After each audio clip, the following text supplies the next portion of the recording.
On the right is what we have today. So everything is made out of synthetics. Your carpet, the drapes, the bedding, everything is basically made out of plastic. So as you can see in the left side, it's got a little bit of a flame. It's a little bit hard to see, but you got a pretty definite flame. But on the right, now you can see a lot of smoke production. That's all the fuels and all the synthetics. So what that's doing is it's vaporizing off more fuel, kind of like gasoline, and it's making a bunch of fuel at the top of the ceiling. So as it goes through the video, you can see it progressing. We're now at 2 minutes and 40 seconds from the fire starting on the right. And both were started at the same exact time. So now you can see we have very, very, very heavy smoke production. Right now, this is not tenable for a human being to live inside that room. But on the left-hand side in the older home, it's actually still tenable. And they've got quite a long time to survive in that room. So now we're at 3 minutes and 30 seconds. Basically, the whole entire room is on fire right now. But on the left-hand side, we're just barely getting flame going to the ceiling.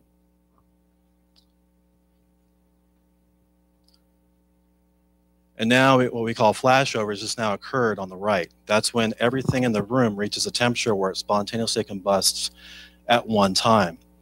So now on the left, you're just now seeing flame getting into the curtains. So it took about 3 minutes and 40 seconds for a modern house, pretty much what we have in the city right now. And on the left-hand side, we're now up to 28 minutes where it's no longer tenable.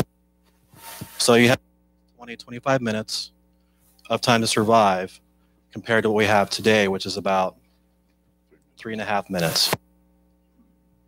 So roughly you're looking at this room reaches flashover at about 30 some odd minutes.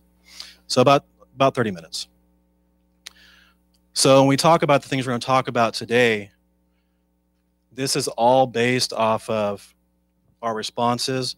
Our staffing is all based off of this data because things have changed so much. It sounds very silly to say that fires don't burn the same anymore, but as you can see from the videos, they don't burn the same anymore. We don't have enough time. So when the fire burns inside of a structure, it's affecting everything the way it's built today. They have gusset plates with fail very quickly, so roofs start to cave in earlier. Structural members fail much, much earlier.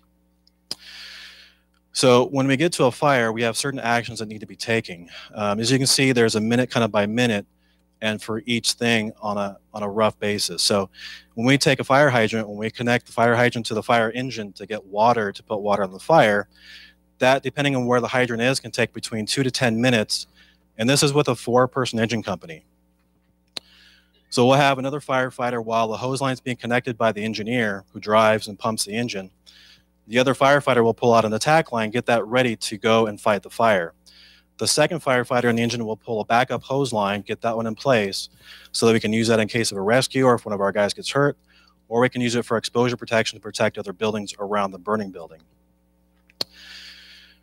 We have to shut off utilities. So depending on how complex they are, it could take 2 to 5 minutes to shut off gas and power. We have to go find them generally because they're not always in the same place. The incident commander, the captain, is generally going to do a 360. They're going to walk around the entire building to see what hazards exist, like power lines, that kind of thing that is going to cause us some issues, what we need to deal with. They need to bring forcible entry tools. So as we go through the structure, when we go inside, we got to have tools of breaching doors so we can save people inside. To establish ventilation, so we bring a ventilation fan or do different things to get the smoke and heat out of the building so we can go inside and fight the fire. It takes about 3 to 5 minutes. And we need to put up ladders if we need to go up to the roof, make a rescue from a second-story window. That can take 5 to 10 minutes, and that's being pretty efficient. So with a 4-man engine company, we can get all that done, most of those things done pretty simultaneously and pretty efficiently, and probably accomplish a lot of those things in about 5 minutes. So what you're seeing on this here is a toxic dose, which the toxic dose is going to be smoke, carbon monoxide, and fire. So you can see up top, there's a 5-person engine company. This is all based off the NIST studies, which did a 5-person, a 4-person engine company, a 3-person engine company, and a 2-person engine company. And those bar graphs represent the amount of time it takes them to basically make entry to the structure and do their job. So we're looking at a rescue situation if somebody's trapped. The 5, 4, and 3-man engine companies are pretty good. They can reach somebody. The gray, the toxic dose, would be for children, elderly, who wouldn't survive very well with a lot of smoke, a lot of heat. The one on the right, medium population, that's going to account for kind of more robust, healthier people, young adults, older adults. And that's pretty much where they're going to have issues, may not survive what they've been exposed to. So we look at a two-person company. Everybody's going to be getting the toxic dose for sensitive, and more than likely getting a toxic dose for the medium people, for the normal people there. The difference between the 4 and the 3-person company is that in the 4-person, there's 2 people going inside to make the rescue, which we need to have 2 people on the inside and 2 people on the outside, so that if the firefighter gets hurt, we have 2 more firefighters going to. Otherwise, if we send in a 3-person company, 2 people are still going inside, but there's only 1 firefighter on the outside, which cannot make a rescue for those down firefighters or assist with getting somebody out. So in other words, if a firefighter gets hurt, they're going to be stuck in there for a while and probably die from their injuries, smoke, fire, running out of oxygen. So on an EMS call, so we run a lot of medical aids. What you're looking at on each line is, on a 4-man engine company, each person does those 4 things generally. You have 1 firefighter who brings the EKG defibrillator and the medication box. The next person is going to grab the oxygen and the airway bag. The next person is going to grab a trauma bag if needed. The next person is going to grab some other equipment like the suction units that we'd use on a cardiac arrest. So we need all 4 of those people to rapidly get that equipment and bring it in. If we have 2 people or 1 person, you got to make multiple trips. So you may have to make 2 trips, 3 trips to get everything you need on a cardiac arrest. So in a cardiac arrest situation, time is brain. So, and typically death for your brain without oxygen starts about 6 minutes. So once you hit that 6-minute mark, you start having issues. You may get paralyzed. Things may not work properly. So time is of the essence, especially in a cardiac arrest. So on a cardiac arrest situation with a 4-person engine company, we do continuous CPR. We don't ever stop unless we absolutely have to move them or to do some intervention which requires us to stop. But basically every time you stop, it's like trying to pump up a hot air balloon. You can pump it up, but when you stop doing CPR, you lose all that blood pressure, and you got to pump it back up over a minute or 2 to get it back up to where they need to be. Because we're only doing 20 to 30% effective circulation when we do CPR. So intubation, when we put a tube down your throat into your lungs to help you breathe, to help protect your airway, takes about a minute. IV access takes about a minute. Medication administration, EKG monitoring, and or delivering shocks is a continuous skill. So when we look at that, we're talking about 6 minutes for cardiac arrest to start having issues with brain damage and brain death. In about 10 minutes, you're pretty much looking at no longer being revivable. So when you have a 4-person engine company, we can do all of those skills in less than a minute. Now, if we have a 3-person, start cutting that down, because now you got to prioritize which skill you're going to do. And with a 2-person company, we're going to have to also prioritize that. It's going to take a lot longer. So you start stacking it up. So with a 2-person engine company, 1 person is going to do CPR. 1 person is going to get the IV. That's going to take a minute. Then he's going to have to go through and do the intubation. That's going to take about another minute. Then they're going to start looking at the EKG. That's going to take about another minute. And then they're going to start administering medications. That's another minute. So now we've already gone way past minutes, and you're really looking at somebody who's not going to be revivable with just 2 people. But with 4, we can do it all in less than a minute, unless things go wrong. So EMS and trauma injuries. Trauma is one thing. It's been going around for quite a while. They have what's called the golden hour. The golden hour is from the onset of injury to getting you into a surgery suite to actually get surgery. You have about an hour to actually have some beneficial outcome from it. Keep in mind that Antelope Valley Hospital, our trauma center, is 45 minutes away by ground at best. So we only got really 15 minutes to get them packaged on their way to actually make it into the emergency room, go down the hallway, get to a surgery suite, and for the surgeons to be ready for them and actually perform the surgery itself. The Platinum 10 minutes, same kind of ideal.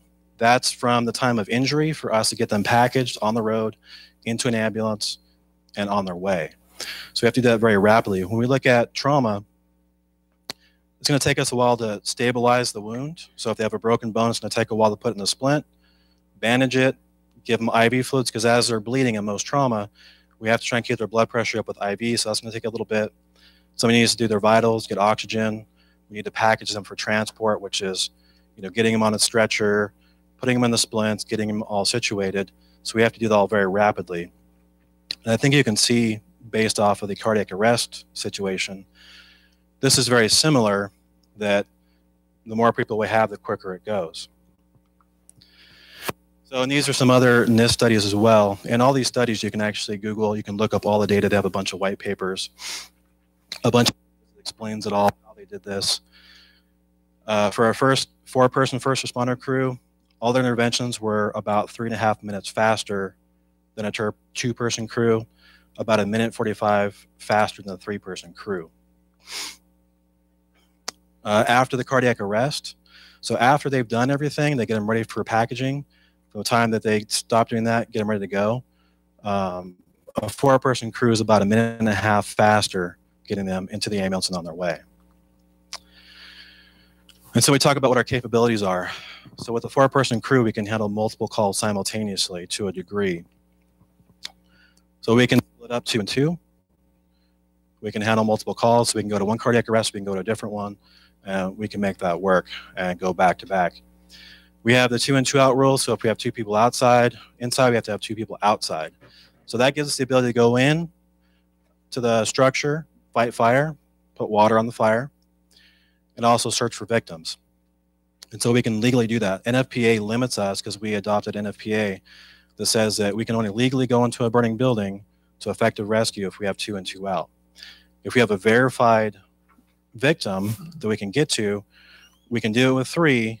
It's kind of gray, but we can break the law to save a life if it's a good calculated risk for us.